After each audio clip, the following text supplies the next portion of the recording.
പത്തനംതിട്ട ചുട്ടിപ്പാറ സ്വകാര്യ കോളേജിലെ നഴ്സിംഗ് വിദ്യാർത്ഥിനി മരിച്ച സംഭവത്തിൽ കൂടുതൽ പേർക്ക് പങ്കുണ്ടെന്ന് കുടുംബം.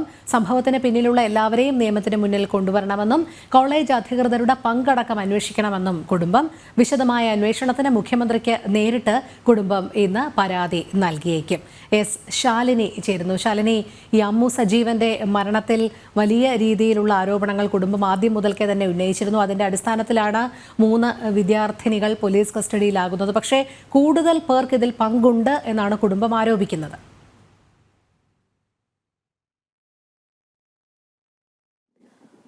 രോഹിണി, അത് തന്നെയാണ്. ഈ സംഭവം നടന്നിട്ട് ഇന്ന് ഒരാഴ്ച പിന്നിട്ടിരിക്കുകയാണ്. കഴിഞ്ഞ വെള്ളിയാഴ്ച, അതായത് കഴിഞ്ഞ വെള്ളിയാഴ്ചയാണ് ഈ സംഭവം പത്തനംതിട്ട ചുട്ടിപ്പാറ SME കോളേജിൽ ഹോസ്റ്റലിൽ നടക്കുന്നത്.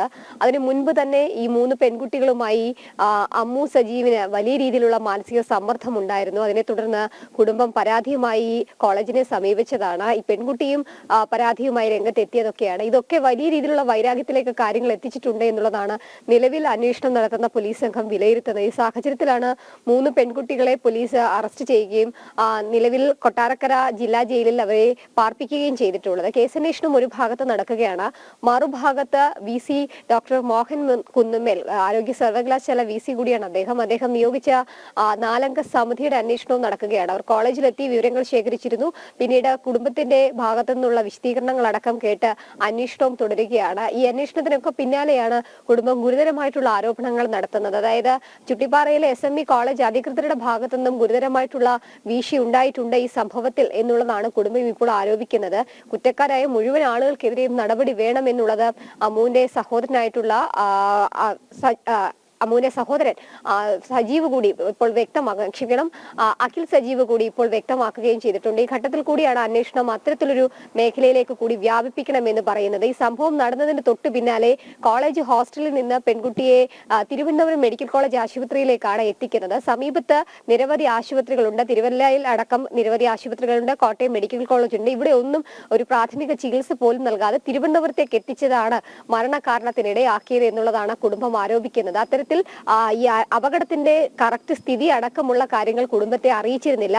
കാലിനൊരു മുറിവ് മാത്രമുണ്ട് എന്നുള്ളത് പറഞ്ഞതുകൊണ്ടാണ് തിരുവനന്തപുരത്തേക്ക് ഈ പെൺകുട്ടിയെ കൊണ്ടുവരികയും ചെയ്തിട്ടുള്ളത്. ഈ സാഹചര്യത്തിൽ ആയൂരിൽ എത്തുന്നതിന് മുൻപ് തന്നെ പെൺകുട്ടിയുടെ മരണം സംഭവിച്ചിട്ടുണ്ട് എന്നുള്ളതാണ്. ഇനിയിപ്പോൾ പോസ്റ്റ്മോർട്ടം റിപ്പോർട്ട് അടക്കമുള്ള കാര്യങ്ങൾ പുറത്തു വരാനിരിക്കുകയാണ്. ഈ സാഹചര്യത്തിൽ കൂടിയാണ് എല്ലാ കുറ്റക്കാർക്കെതിരെയും നടപടി വേണമെന്നൊരു കടുത്ത നിലപാടിലേക്ക് ഇപ്പോൾ കുടുംബം കടക്കുന്നത്. ഇതിന്റെ ഭാഗമായിട്ട് ഗവർണർ ആരിഫ് മുഹമ്മദ് ഖാൻ, ഒപ്പം തന്നെ മുഖ്യമന്ത്രി പിണറായി വിജയൻ അടക്കമുള്ളവർക്ക് പരാതി നൽകാൻ ഒരുങ്ങുകയാണ് കുടുംബം. നമ്മളിപ്പോൾ മനസ്സിലാക്കുന്നത് കഴിഞ്ഞ ദിവസത്തെ ഈ കുടുംബത്തിന്റെ മാനസികാവസ്ഥ വലിയ രീതിയിൽ വൈകാരികമായിരുന്നു. സ്വാഭാവികമായും 2 ദിവസങ്ങൾക്ക് മുൻപ് തന്നെ മുഖ്യമന്ത്രിക്ക് പരാതി നൽകാനായി കാത്തിരിക്കുകയായിരുന്നു. പക്ഷേ കഴിഞ്ഞിട്ടില്ല.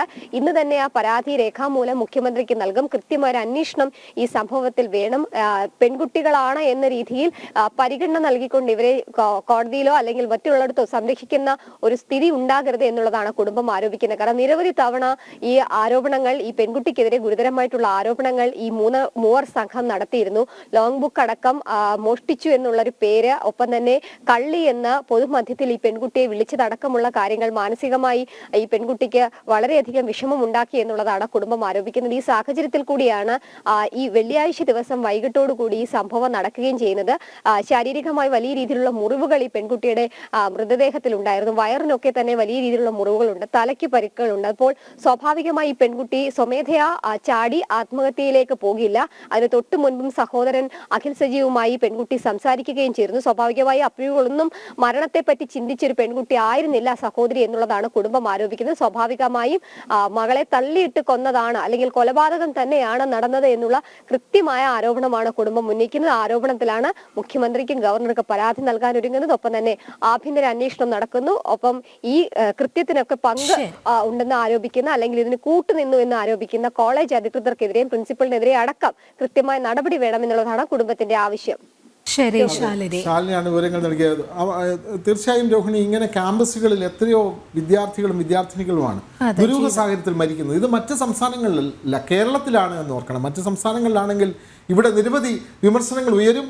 റോഡിൽ രാഷ്ട്രീയ പാർട്ടികൾ ഇറങ്ങും, സമരങ്ങൾ നടത്തും, മെഴുകുതിരികൾ കത്തിക്കും. പക്ഷേ ഇവിടെ എന്തെല്ലാമാണ് നടക്കുന്നത്? ഒരു നഴ്സിംഗ് വിദ്യാർത്ഥിനി ഇത്തരത്തിൽ മരണപ്പെടുന്നു. അതേപോലെ തന്നെ നമ്മൾ കണ്ടതാണ് വെറ്റിനറി കോളേജിലെ സിദ്ധാർത്ഥിൻ്റെ മരണം.